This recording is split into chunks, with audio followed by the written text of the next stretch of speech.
We're going to be dissecting Trump's tariffs being struck down and the impact of that. So basically, what we have here, breaking news. This live was going to be about kind of a midterm pulse check, see where we stand heading into the 2026 midterms. We got primaries going on, but then as we're prepping this morning, we have new news that the Supreme Court in a 6-3 decision has struck down Donald Trump's tariffs. Right. So effectively the ruling is that under the International Emergency Economic Powers Act, Trump does not have this authority to unilaterally levy these tariffs, which is a big deal. So effectively what's happened here is Donald Trump, his key signature economic policy has been struck down by the conservative Supreme Court.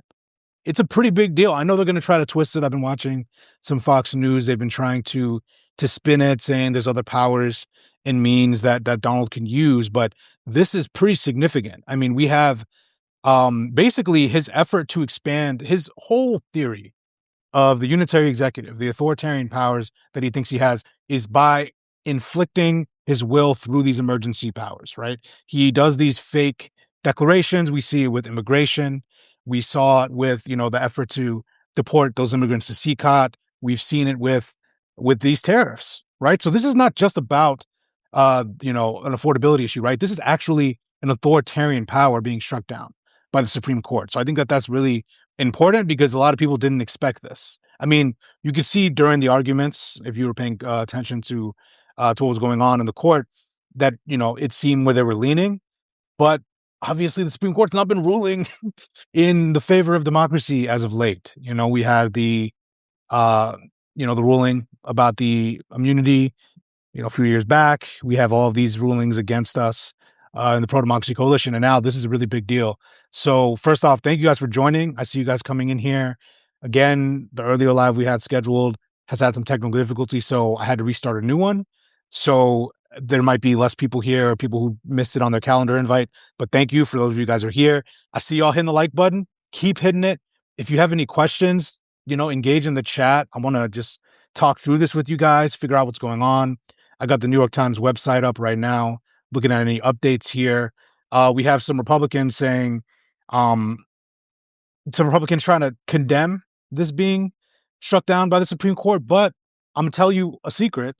They are happy this is struck down because they know tariffs are damaging to the economy. They're just saying this because they want to impress dear leader. But effectively, what we have here is the Supreme Court striking down this power. We have a 6-3 majority. Chief Justice Roberts authored the decision.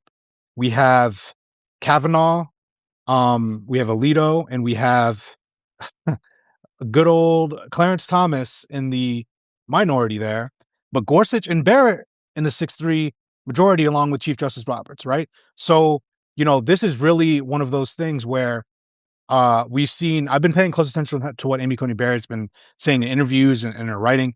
So this doesn't surprise me. She's been really skeptical. Gorsuch has also had skepticism when it comes to executive power, particularly in immigration in some cases, which has been surprising.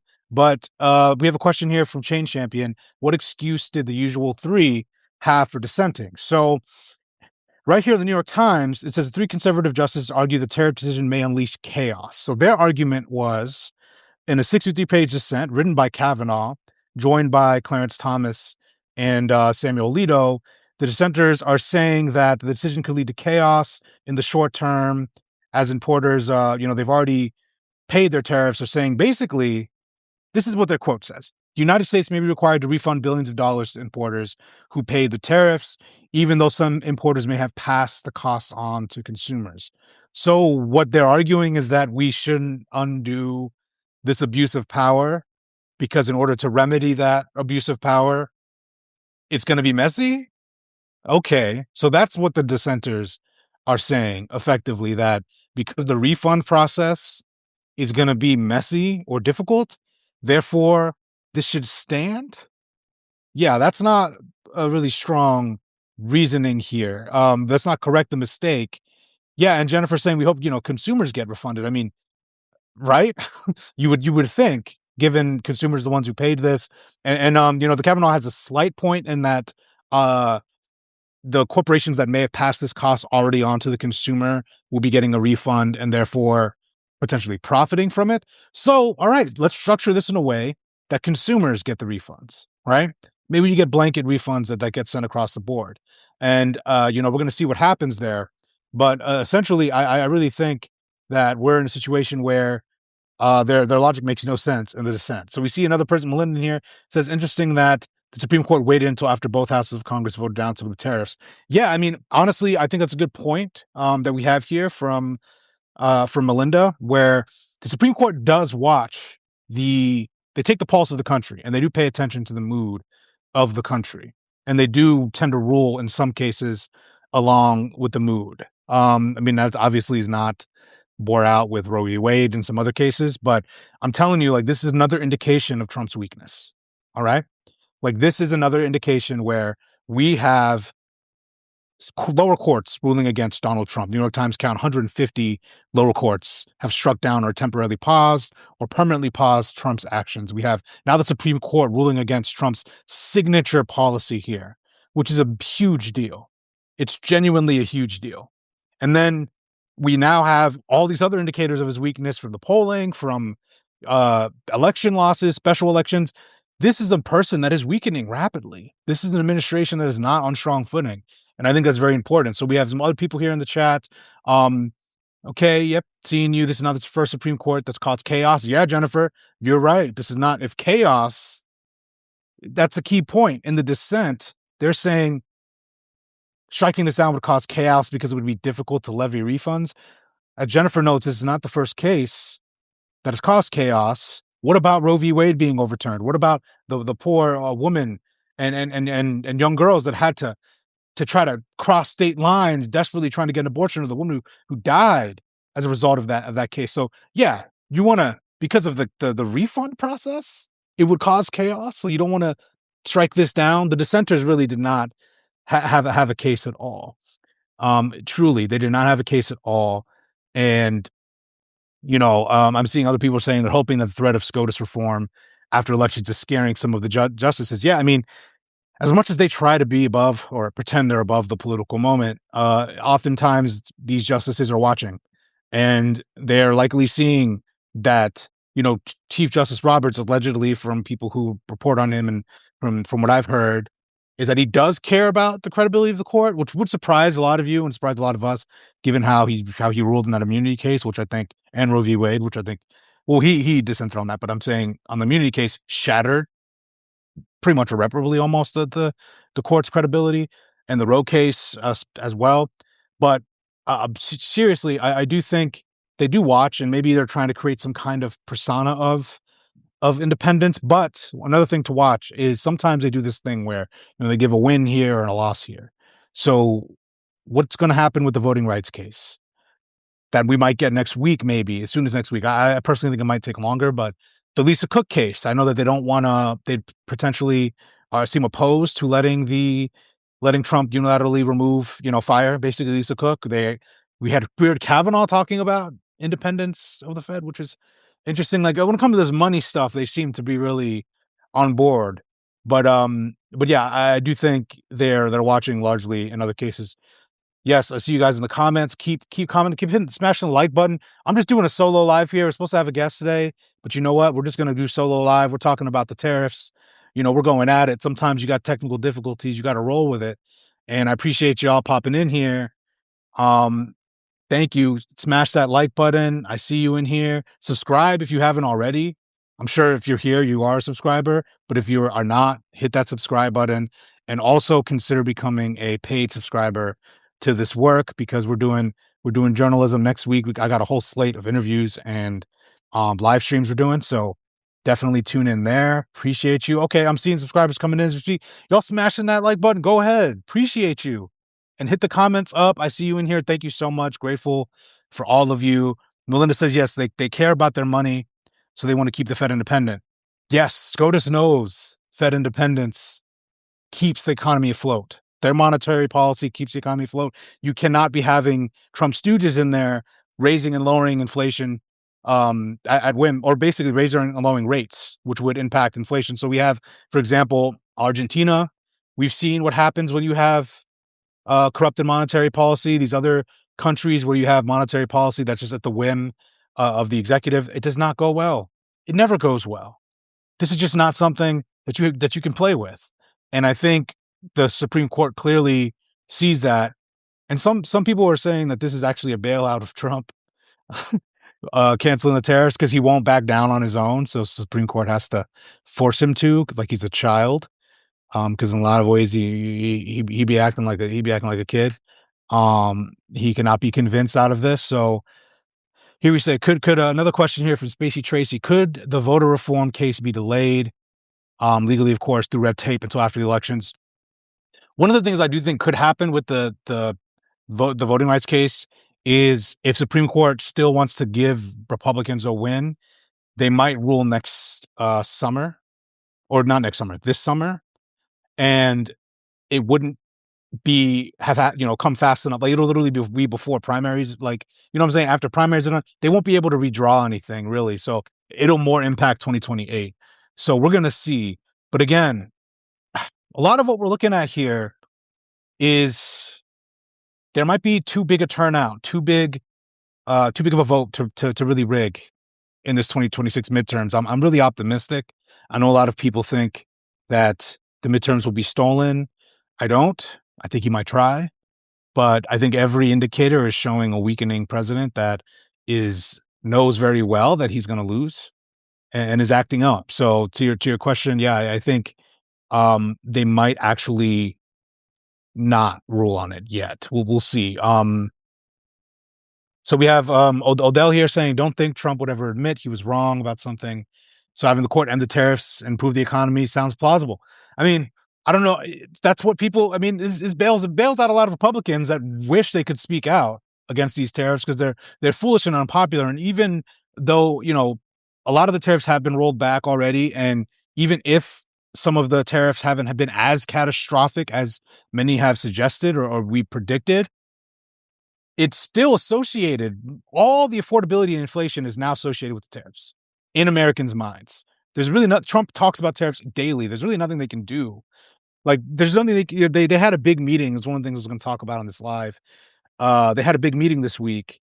Tony Fabrizio, Susie Wiles, other Trump cabinet members. Trump wasn't there at the meeting, of course, but they all met and looked at polls and talked about, how are we going to strategize going into the midterms? And they were talking about, affordability. We need to talk about how Trump's reducing drug costs. And they admitted, apparently, reportedly, that they know Trump will be off message. So they all just need to be on message.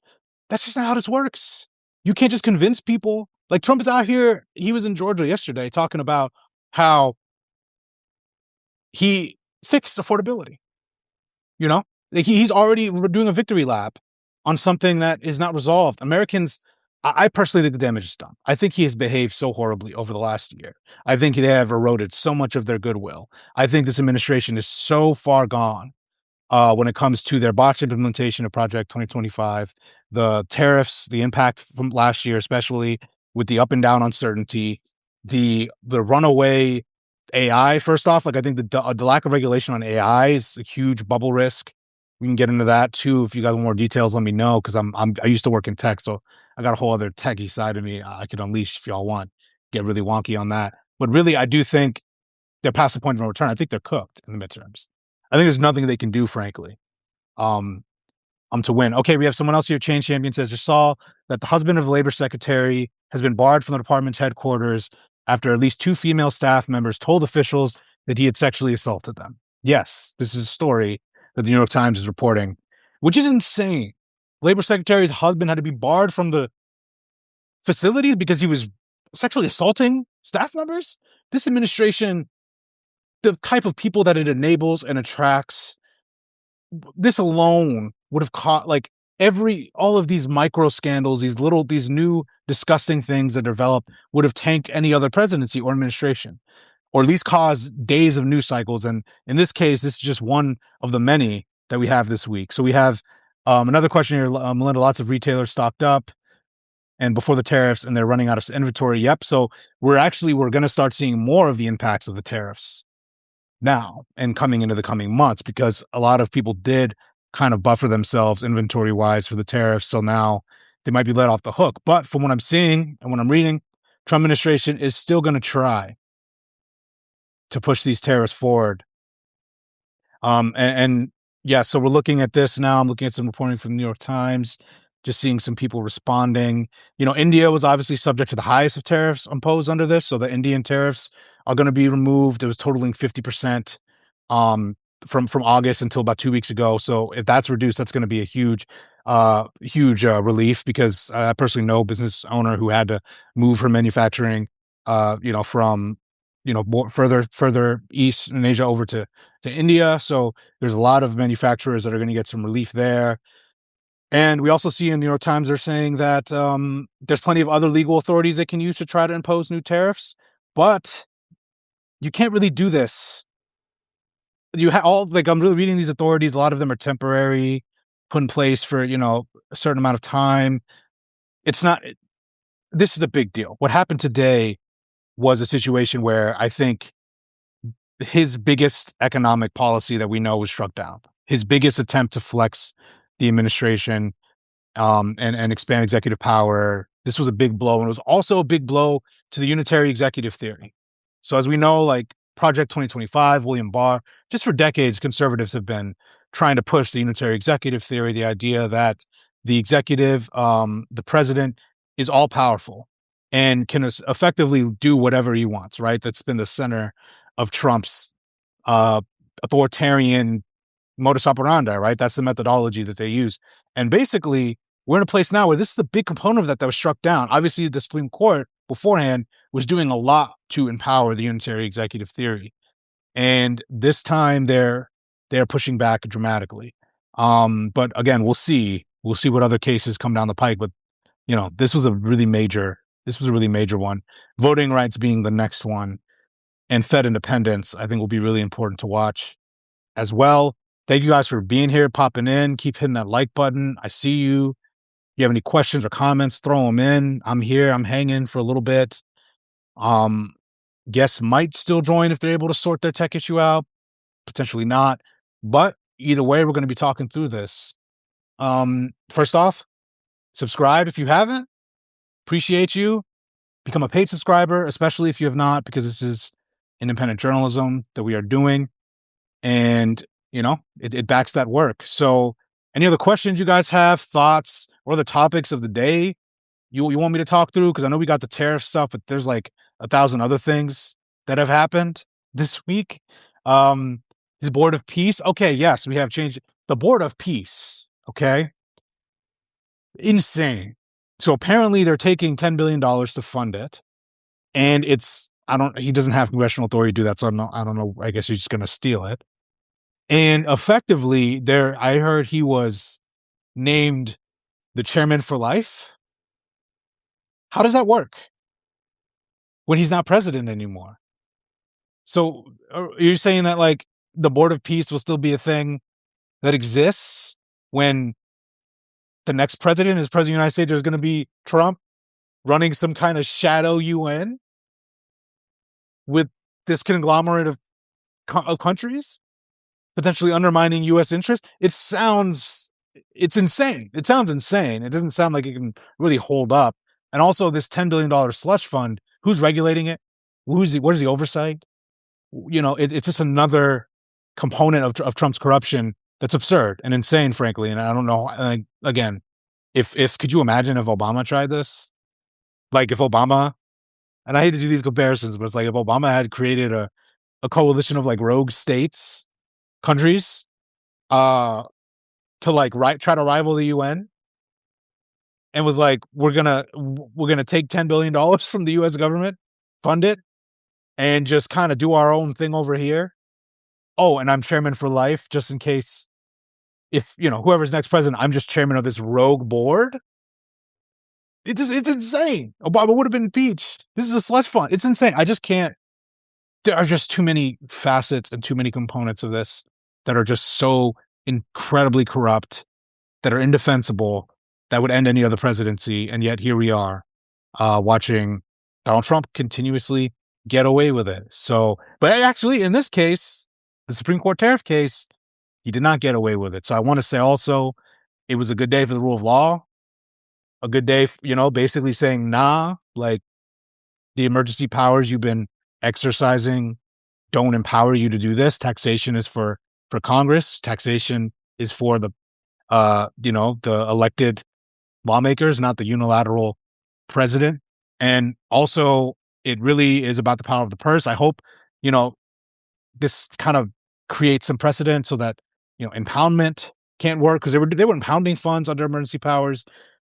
All the stuff they were doing under these emergency powers, which the Supreme Court did strike down with CCOT. I think that this is we're seeing a solid precedent that I think we could talk through. Like the fact that early on in the administration, the Supreme Court struck down Trump's ability to basically subvert due process and send those people under the Alien Enemies Act to CCOT, right? So there was one emergency power that was struck down. Now we have this tariff emergency power that's struck down, saying you can't just unilaterally tax millions of people by yourself under some fake economic emergency. So the fundamental way in which Trump has been expanding the executive authority is continuously being eroded by lower courts and the Supreme Court. So this is a big deal, not just for the economy, but also for those who oppose Trump's authoritarian ambitions. So this is a big deal. This is a really big deal. I'm really happy to see it. And Shane Champion's talking about Venezuelan all money offshore account also. Yes, there's so much corruption and grift that we could get through on this. Not only that, there's the billions of dollars Trump wants to take from the government suing himself. He keeps talking about how he's going to win money from himself, basically funnel money out of the U.S. government from the taxpayer to himself. So there's that. There's just a lot of grift, a lot of stuff going on. But I do think that today's a good day for the rule of law. We're going to see, of course, we might be disappointed in the coming weeks and months when it comes to voting rights and some of these more consequential rulings. But right now, today, at least 6-3 majority, Gorsuch, Barrett, Chief Justice Roberts sided with liberals and said, you just can't say that this emergency power does what it says that you can't do. The Constitution very clearly gives taxation powers to Congress, to the legislative branch and the executive branch. You cannot subvert this. And I think, Congress typically would have been the one to check that tariff power. They could have legislated and overrode this, but I think it's important to note the Republican Party is so subservient that they were refusing to roll back those tariffs. They were refusing to push back. Republicans could have ended this week one, day one. They could have ended this the day after Liberation Day if they chose to legislatively, but they did not. So now SCOTUS was forced to be a check here. But it is cool to see at least that there is a check and balance that still existed in this moment. Again, it's part of those string of losses that Donald Trump has faced. Like, again, if they didn't start this year off with so much cruelty, with the killing of murder of Renee Good and Alex Preddy and all these other horrible, brutal things they were doing, it'd be a year of losses. And it still is, frankly. Trump is incredibly politically weak. His approval ratings are consistently in the mid-30s to low 40s. He is constantly underwater on key issues he used to be strong on immigration. He's now negative. On the economy, he's been negative. Crime, he's negative. This is a president who is losing the grip of his own base. We saw Harry Anton and CNN talked about how non-college voters are eroding. He's now -9 with them, a 29-point swing from where he was at the beginning of his term. This is a presidency that is incredibly weak, and he wants us to feel afraid. He wants us to feel he's going to steal the midterms. He's not. He's going to try, but he's not. And I think also this SCOTUS ruling, it was a kind of moment of sanity and clarity from them, which is good to see. Not all of them, of course. 3 dissented. But I do think a Gorsuch and a Barrett would vote against Trump potentially, seizing voting machines with the military, right? Or doing something really nefarious in the midterms. Supreme Court does have a track record of pushing back against these efforts to steal the election we saw in 2020 as well. So just overall, I'm confident that the midterms will not be stolen. Trump's going to try, but I think he's going to lose. And I think they're going to get absolutely shellacked. All right. So that's where I stand on that. See you guys coming in here. Any other questions or thoughts? I just wanted to pop on here, do this live. I was going to have a guest, again, technical difficulties, but just was like, you know what? fuck it, I'm gonna do a solo live. We're just gonna talk through this explosive tariff news and go from there. So, any other thoughts or questions from you guys before I hop off? Any other news stories you want my thoughts on, or anything? Feel free to throw it in the comments. Also, smash that like button while you're still here. It boosts the not only it boosts the posts that I send out after this. I'm gonna do a write up of the video after, send it out on my newsletter. So every time you like it, it really boosts it. And also, of course, if you have not already, subscribe. Then my newsletter is free. I don't paywall anything, but if you like extra benefits and support independent journalism, subscribe as a paid subscriber, because independent journalism is under assault, as we saw with my friend Don Lemon.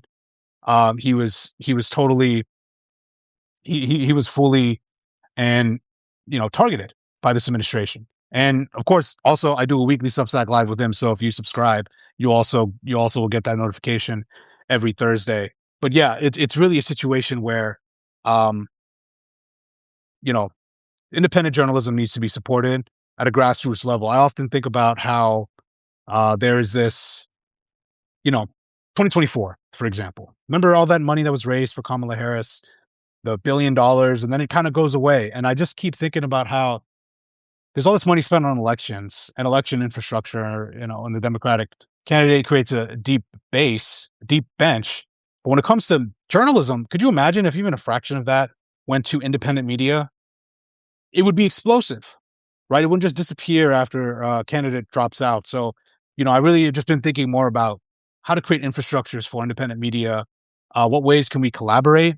What ways can we create, subscription structures that benefit and lift multiple creators? Because there's a lot of, creators that are obviously already famous, already making, millionaires, already making a lot of money, that get kind of gets consolidated up at the top, and then there's others who are up and coming, who are trying to make a name. But yeah, I'm just been thinking a lot about you know, how to get more independent journalists funded, how to get them booked on cable. I've been on there quite a few times the last year, luckily due to my Project 2025 coverage. But there's so many like brilliant independent journalists that aren't maybe well funded, that are like, I see them on TikTok all the time. So I don't know. I just been thinking about that, trying to see how best to like create more of a consortium of independent journalists that kind of help each other out, and can kind of create a product that would be able to be worthy of being subscribed to, get paid support, and then how do you disperse those funds? So just thinking about that a little bit more, and then also using maybe some of my tech skills on that front, because I used to work in tech. I build apps as well. So like, I don't know, just the wheels have been turning. That's all I'm saying. But again, thank you guys for watching. Appreciate you. Thank you for smashing the like button. Yeah, if you'd like, become a paid subscriber, because we're doing the real work out here, trying to spotlight and push back on this authoritarianism. And Melinda saying a journalist cooperative, if that makes sense. Yes, there are some people working on some cooperatives as well. But I'm trying to think of one that's like, I've almost been thinking about maybe, seeing about raising funding potentially from, because again, there's a lot of donors that give to candidates, right? Yes, and we see like Mac Bear there suggesting like Miles Taylor developed Defiant.org, actionable items. Yes, yeah, Defiant.org is amazing, and then all the ability to like create a legal network that supports journalists is fantastic. But also like a funding one is what I've really been thinking about. And not just like there's a lot of other cooperatives. It's like my friend Marlon Weems is starting one, and he deserves the support as well. But I've been also just thinking about how to almost raise, I don't know if it's like a VC fund of some kind, but raising money and being able to fund them, but also support them, but also create like kind of an umbrella that is able to back a lot of independent journalists. Just been thinking more about that. If you guys have any ideas, you guys can always message me, DM me on Substack. Just been thinking about ways in which, because there's a lot of incredible, and since y'all hitting that like button, I'm I'm gonna keep talking a little bit because I was about to end it, but you guys seem interested in this, so I'll keep talking for a little bit longer. But there's a lot of incredible individual independent journalists that are doing amazing work, and some of them do better than others. Some of them come off big name networks and then kind of consolidate the bulk of the subscriptions, and then some kind of like do more at a lower level. But it's like when I was running my media startup, Rant Media, during the first term, we just had a model. It's like one company, but it's like I just I'm just trying to think maybe there's a need for and Chorus does good work too. I know Brian Tyler Cohen, they back creators, but what if there's a way to invest in these startups in a more systemic way to attract money that from donors, creating a entity or a system where you can then disperse those funds to creators who need it. Just been thinking more about that as we approach 2028, because on the left there's nothing like that. Like I'll tell you a trade secret or insider secret here. There's a lot more money on the right. I get hit up all the time for right wing sponsorships, which might surprise you. Companies that try to sponsor my content from the right. I don't know if they've watched my content because homeboy, I do not. I am as liberal and pro democracy as they come, but there's a lot of money over there, right? And you can see how people can start to sell out, and take those sponsorships and twist their content towards that realm, or nonprofit groups that are right leaning like TPUSA. Charlie Kirk, when he was still there, their producer tried to get me to debate him at one time and fly me out. I didn't do it, but there's just like, if you even lean a little bit right, especially as a black creator, you will get flush with cash immediately. On the left, there's nothing like that. And a lot of these liberal billionaires, they like to run for office themselves, and cool, good for you on the personal level, but like, guys, there's a media ecosystem that is necessary to be thriving here. It doesn't mean you put them all under one umbrella. You can have them maintain their independence, but there needs to be a funding structure there that allows independent creators to maintain their art, their independence, their autonomy, but get funding, right? And I don't know exactly the model. Trying to think about it, trying to figure it out. I'd be down to help lead it if I can crack it. Obviously, it would take some investor backing, which I have raised funding before in the past in my previous startup, so I'd have experience in that. But I don't know. There's just been brainstorming with that a lot lately, because we see what's happening at CBS. Barry Weiss, very talented at talking to rich people and making them believe she's brilliant, and now she's running CBS into the ground, into the right. And then we see these other corporate media organizations, they're doing great work. MS Now is specifically, but independent media needs more support and backing, because this is where you're able to reach more people. It's really an area where it's decentralized. You're able to reach more people. It's more young people are consuming media. So I just been thinking about that. We see Melinda saying financial support without editing what they write about. Like she wish Tom Steyer would support independent media versus running for governor. Yeah, he was kind of who I had in mind, where I thought about liberal billionaires running for office instead of, like, if I had billions of dollars, I would be trying to solve problems. Number one, I'd be trying to, like, figure out what's going on with homelessness. But, like, there's just a lot of money that, even small fractions of that could go to funding dozens, hundreds of independent content creators, allow them to maintain their autonomy. So I just been thinking about that, like, ways to help independent creators, because I did run a startup before. I know how to helping them incorporate, helping them figure out how to fill in the gaps they have. Some people are really good on the content side, maybe not on the business side. Some people are really good on writing, but maybe not design. Like, I don't know. Just I'm literally thinking out loud here on this live about ways to potentially support independent media. So if you stuck through this whole thing and listening to this last part of it, appreciate you kind of just thinking out loud on how best to support independent media. And you guys in the chat really seem to be in there. So thank you. And of course, if you haven't already, subscribe and consider becoming a paid subscriber, because that's what we're really talking about here is backing people. But okay, I see in the chat from E. Mitchell. Oh, I didn't. Miss Joanne Bland. Yes. Okay. So Miss Joanne Bland. Thank you for bringing that up. I'll just end with her. So Miss Joanne Bland is a civil rights icon who was 11 years old, on Edmund Pettus Bridge, right? And I met her. twice. I met her. I was there this year at Selma, and she's passed away at 72. I met her through Common Power, this awesome org that I collaborate with, and she was hilarious in person. She was wonderful. She was fierce. She was strong. She was 11 years old with John Lewis on Edmund Pettus Bridge on Bloody Sunday, and kept fighting her whole life. She was a foot soldier. She helped organize Foot Soldiers Park in Selma. She is stayed in Selma and does, she does incredible work there. She's director of the National Voting Rights Museum in Selma. She she was an incredible woman, and I was privileged and lucky to meet her. And so thank you for nudging me on that. Appreciate you. I think it's Elizabeth there, E. Mitchell. Thank you, because yeah, definitely want to honor her while I can on this live. So if you haven't already, go Google Joanne Bland, because she was an incredible civil rights hero, and we all stand on her shoulders. People like her, people like John Lewis, people who were there on Bloody Sunday. So thank you so much for reminding me about the loss. And she she she was amazing. So thank you guys for watching. Appreciate you guys. We should all live by Joanne Bland's example and go out there and get in some good trouble. Keep fighting back on this administration.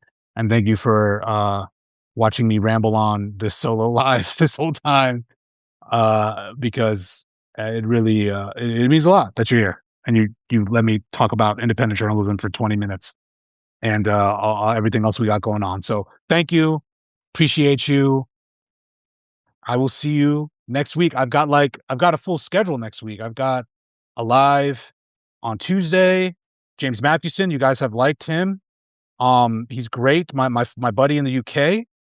We're gonna do another one next Wednesday, actually, and then I got one with Danielle Moody on Tuesday. We got, of course, the Don Lemon one on Thursday. We got another one, hopefully, with Charles Douglas next Friday.